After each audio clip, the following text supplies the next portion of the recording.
Hello friends, welcome to my YouTube channel. Today we are discuss on self incompatibility. Self incompatibility क्या होता है? जैसे एक plant है, इस प्लांट के पोलन ग्रेन है जो ये पोलन ग्रेन है जो आगे हेल्प नहीं करते फर्टिलाइजेशन और जर्मिनेशन में। इस प्लांट के इस फ्लावर के पोलन ग्रेन हेल्प नहीं करते आगे जर्मिनेशन और पोलिनेशन में। इसके जो स्टाइल के टिश्यू है उसको रिजेक्ट कर देते हैं पोलन ग्रेन को, तो उसको हम सेल्फ इनकम्पैटिबिलिटी बोलते हैं। जैसे मोस्ट एंजियोस्पर्मिक प्लांट है, उनके अंदर कैपेबिलिटी होती है जर्मिनेशन को इनहिबिट करने की पोलन ग्रेन की, और आगे पोलन ट्यूब को की ग्रोथ नहीं होने देते, तो वो इन ब्रीडिंग को तो अवॉइड करते हैं और आउट ब्रीडिंग में हेल्प करते हैं, तो उसको हम सेल्फ इनकम्पैटिबिलिटी बोलते हैं।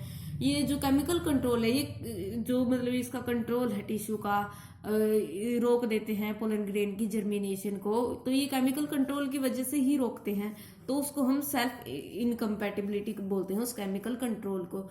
ये अचीव किया जाता है मेल गैमेटोफाइट और स्टाइल के टिश्यू के द्वारा। स्टाइल के टिश्यू है जो रिजेक्ट करते हैं मेल गैमेटोफाइट को। अब इसकी डेफिनेशन क्या होगी? जो इनकम्पैटिबिलिटी है वो इनएबिलिटी है फंक्शनल मेल और फीमेल गैमेट का फर्टिलाइजेशन में हेल्प नहीं करते जब उनका एक पर्टिकुलर कॉम्बिनेशन करते हैं हम लोग। अब इनकम्पैटिबिलिटी है जो वो स्पीसीज के बीच में भी एक जो मतलब एक ही स्पीसीज है उसके अंदर भी लगते हैं और अलग अलग स्पीसीज के अंदर भी लगते हैं। तो जो एक ही स्पीसीज मतलब एक ही फ्लावर के अंदर होते हैं उनको तो हम इंट्रास्पेसिफिक बोलेंगे, और जो अलग अलग एक प्लांट के अलग अलग फ्लावर या अलग अलग प्लांट के अंदर लगेंगे उनको तो हम इंटरस्पेसिफिक बोलेंगे।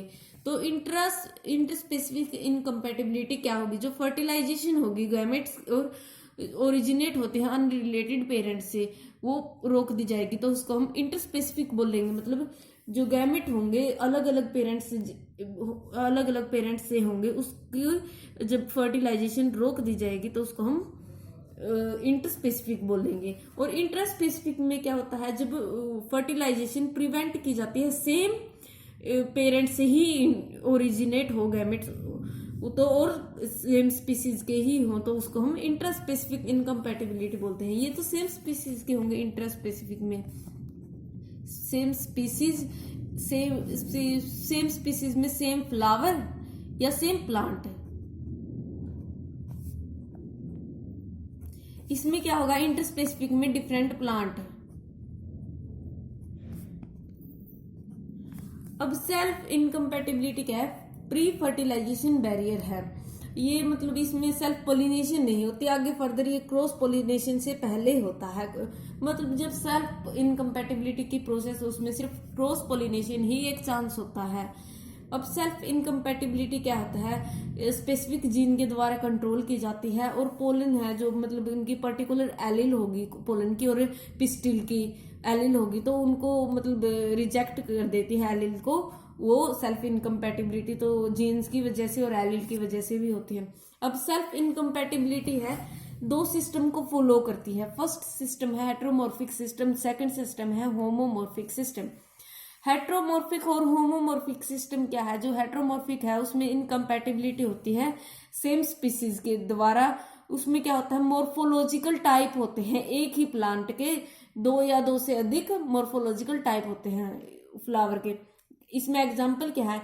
जैसे डाइस्टाइली और ट्राइस्टाइली देखी गई थी प्राइमूला और इवनिंग प्राइमरोज प्लांट के अंदर। एक दो प्लांट है ये प्राइमूला और इवनिंग प्राइमरोज, इनके अंदर डाइस्टाइली और ट्राइस्टाइली देखी गई थी। मतलब एक ही फ्लावर के अंदर एक से ज्यादा मॉर्फोलॉजिकल कैरेक्टर थे। प्राइमूला है उसके अंदर दो टाइप के फ्लावर थे, पिन और ट्रम। पिन और ट्रम दो टाइप के फ्लावर थे प्राइमूला के अंदर।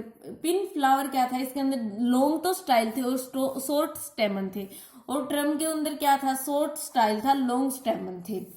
अब ये सिंगल जीन के द्वारा कंट्रोल किया जाता था, इनकी एलील थी जो सिंगल जीन के द्वारा कंट्रोल की थी। जो एस था मतलब बड़ा एस और छोटा एस एक ये था, इसको तो हमने थ्रम बोला था, और जो स्मॉल एस थे दोनों उनको हमने पिन बोला था।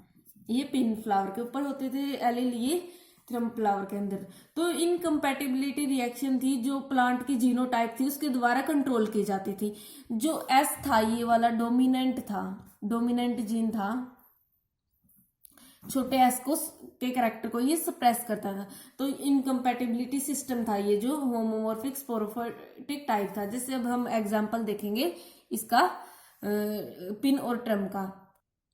अब देखो इसमें पिन में दिखाया भी गया है, पिन में जो है लॉन्ग तो स्टाइल है और शॉर्ट स्टेमन है। इसके अंदर शॉर्ट स्टाइल है, लॉन्ग स्टेमन है थ्रम के अंदर। अब जो पिन के थे स्मॉल एस थे, इसके अंदर एक एस और एक स्मॉल एस, एक बड़ा एस था एक स्मॉल एस था। अब हम इसकी मेटिंग करेंगे। जब हम पिन पिन की मेटिंग करेंगे, स्मॉल एस और स्मॉल एस क्रॉस करेंगे स्मॉल एस के साथ, तो इनकम्पैटिबल मेटिंग होगी। मतलब ये एक्सेप्ट नहीं कर सकेंगे अपने उसको पोलन ग्रेन को, या स्टिग्मा के ऊपर पोलन ग्रेन नहीं जाएंगे। पिन ट्रम की मेटिंग करेंगे, एक स्मॉल एस लेंगे और एक लार्ज एस स्मॉल एस लेंगे। तो इसमें मेटिंग करेंगे तो इसमें एक रेशियो एक आएगा, एक तो पिन आएगा, एक तो थ्रम आएगा, एक पिन आएगा। अब ऐसे ही थ्रम पिन की करेंगे, इसमें भी एक थ्रम एक पिन आएगा। अब थ्रम थ्रम की इनकम्पैटिबिलिटी होगी, ये इनकम्पैटिबल मेटिंग होगी, इसके भी आगे फर्दर मेटिंग नहीं होगी।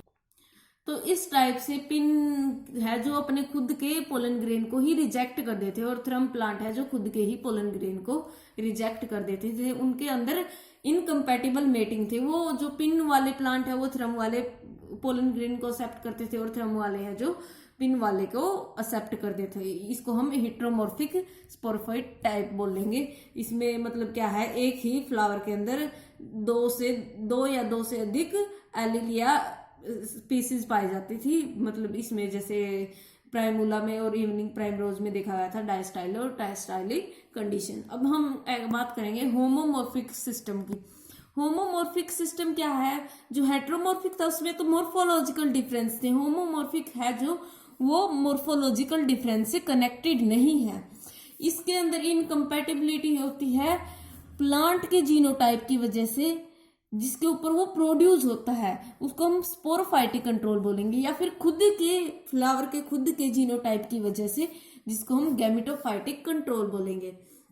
अब स्पोरोफाइटिक कंट्रोल में क्या होता है, ये इनकम्पैटिबिलिटी होती है सिंगल जीन के द्वारा की जाती है, और सिंगल जीन है उसके अंदर मल्टीपल एलील्स प्रेजेंट होती है, जैसे S1, S2, S3, S4, इस टाइप की मल्टीपल एलील्स प्रेजेंट होती है सिंगल जीन की।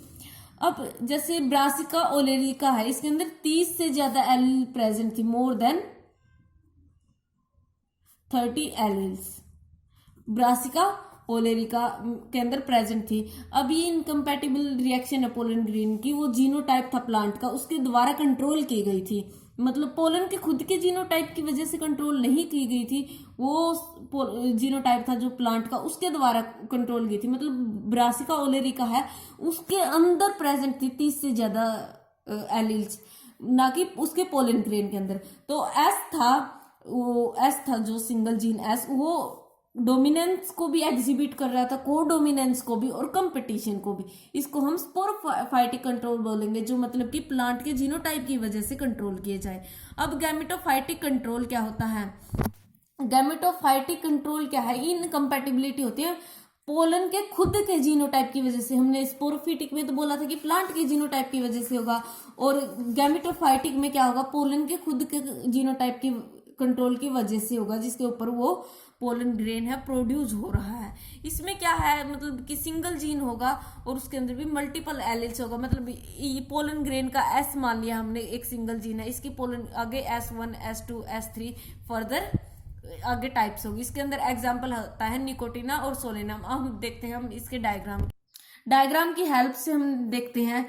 अब ये हमने जो गैमेटोफाइटिक क्या बोला था कि प्लांट की वजह से होगा, तो इसमें के अंदर क्या है, S1, S2, S3, मतलब ये प्लांट के ही करेक्ट एलील्स आगे फर्दर, तो इसको हम गैमेटोफाइटिक कंट्रोल बोलेंगे। ये जो S1, S2 है प्लांट के जीनोटाइप, इसको मतलब पोलन ग्रेन को एक्सेप्ट नहीं कर रही, आगे जर्मिनेशन में हेल्प नहीं होने देती। स्पोरोफाइटिक क्या है, पोलन के खुद के ही, जैसे S1, S2, S2, S3 इसमें मतलब पोलन के खुद के ही अलग अलग एलील्स हैं, 30 से ज्यादा एलील है एक पोलन ग्रेन के, तो उसको हम स्पोरोफाइटिक बोलेंगे। ये पोलन ग्रेन के मतलब ये आगे इसको पोलिनेशन में पोलिनेशन नहीं करने देती, ये पोलन ग्रेन की जर्मिनेशन नहीं करने देते, ये पोलन के खुद के उसकी वजह से। अब हम देखेंगे इसके रिवेल्वेंस। रिलेवेंस ऑफ सेल्फ इनकम्पैटिबिलिटी या सेल्फ इनकम्पैटिबिलिटी किस वजह से होती है? पोलन स्टिग्मा इंटरेक्शन, जैसे पोलन ग्रेन है वो स्टिग्मा के ऊपर चिपक जाते हैं, उनके अंदर एक इंटरेक्शन होती है, केमिकल की वजह से इंटरेक्शन होती है, जो स्टिग्मा के ऊपर केमिकल है या उसको, इसकी वजह से भी सेल्फ इनकम्पैटिबिलिटी रोक दी जाती है। आगे pollen tube style interaction, pollen tube बनती है, पोलन के अंदर जर्मिनेशन हो गया, पोलन ट्यूब बनती है और स्टाइल के बीच में, पोलन ट्यूब और स्टाइल के बीच में इंटरेक्शन होती है, वो भी मतलब केमिकल की वजह से होती है, वो भी मतलब आगे इसकी हेल्प नहीं होने देती सेल्फ इनकम्पैटिबिलिटी में। आगे पोलन ट्यूब ओव्यूल इंटरेक्शन, अब ओव्यूल है जो वो केमिकल रिलीज करता है, वो फर्दर आगे मतलब पोलन ट्यूब की एंट्री कहाँ से होगी उसमें हेल्प करता है, तो वो भी इसकी सेल्फ इनकम्पैटिबिलिटी का कारण है। सेल्फ मतलब उसके पोलन ग्रेन के, खुद के पोलन ग्रेन को रिजेक्ट कर देती है। अब आगे हम पढ़ेंगे इसकी इंपॉर्टेंस ऑफ सेल्फ इनकम्पैटिबिलिटी की इंपॉर्टेंस क्या होगी। जैसे अब पोलन ग्रेन है, खुद के ही पोलन ग्रेन को, एक प्लांट है उसके खुद के ही फ्लावर है जो खुद के पोलन ग्रेन को रिजेक्ट कर देता है, दूसरे मतलब क्रॉस पोलिनेशन में हेल्प करता है, दूसरे प्लांट के पोलन ग्रेन को एक्सेप्ट करता है, तो मतलब इसमें क्या होगी, नई वेराइटीज आएंगी हाइब्रिड प्लांट में, मतलब हाइब्रिड प्लांट में भी यूज किया जाएगा, हाइब्रिड सीड प्रोडक्शन में भी। मोस्ट इंपॉर्टेंट इसकी वो है क्रॉस पोलिनेशन की वजह से वेराइटीज आएंगी। आगे इसके अंदर क्या है, सेल्फ फर्टाइल फॉर्म है वो हाईली डिजायरेबल होती है, तो इसमें क्या होता है, ये इसको मतलब सेल्फ इनकम्पैटिबिलिटी को एलिमिनेट कर देते हैं इसके अंदर। Thank you so much friends, please like and subscribe my channel.